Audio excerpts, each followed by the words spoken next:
Hello everyone, this is Good Old Transit Fans, and today we'll be talking about the MTA capital plan of the 2025 and 2029 plan.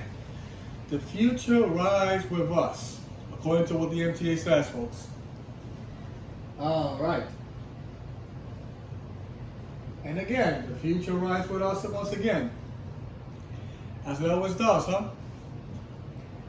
All right, next slide, folks. So here we go. General Labor, sending a letter from, which is a letter from the chair, which is, good old Jano, giving a pops up to the MTA in regards to the, what will be going on for the year of 2025 to 2029 regarding the improvements that they will be making for the next 5 years. Since right now we're still on the 2020-2024 capital plan, which hopefully will be completed by next year, but now they're working on a $68.5 billion plan, according to good old Jano here.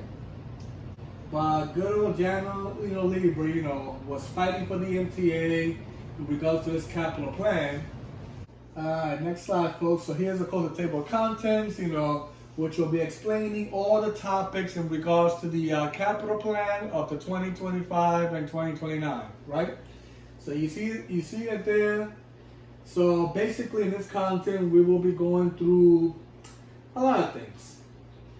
So these are all the things that will be discussed on the 119 pages, folks, that we have in this wonderful 2025-2029 capital plan. All right, so let's get started here. There's no New York without transit. Yeah.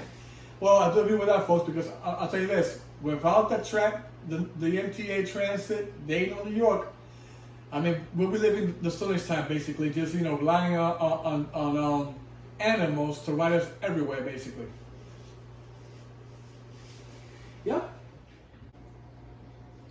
And here we go. Why New York investment in transit? Of course, the economic growth. Remember, folks, New York City has grown for the past years, and who knows how many multiple people already live in New York. An effective transit system is essential for business, of course it is, for small and large, to draw employees and customers from the entire region. And millions of residents of the region depends on train and buses to get to work and other destinations every day. Of course, we all know the MTA does that, folks. In regards to their system, that's been around for 120 years, folks. 1904, the MTA has started. Till now, has been around. And here we go.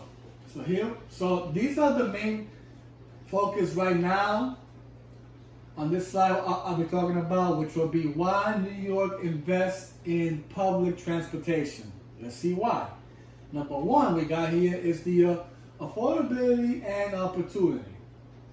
And of course, clean air and environmental, sustainability, which that goes with the congestion pricing. Just to let you know, folks. Out of every city in every single state, New York is the most congested. That's the reason why they wanted to approve the congestion pricing, to try to ease that out. That's because of the pollution that's in New York City. There's too many cars over there, folks. It's crazy. This is why the MTA right now, they want to provide more trains and more buses, which of course we'll get into that in the next slide. But look, you see this picture here? You got these nice people riding the bus, which of course they'll have more buses too. I believe it's about 500 buses or more, I think. And of course, the same thing with the railroads too. Also, they need to get, they're also working on getting new railroads too for the Metro North, the Long Island Railroad. I'll tell you more about that in the next slide. But it's a little brief, folks, so you guys can see of the plan of the MTA for the 2025 and 2029 5-year plan. All right, next slide.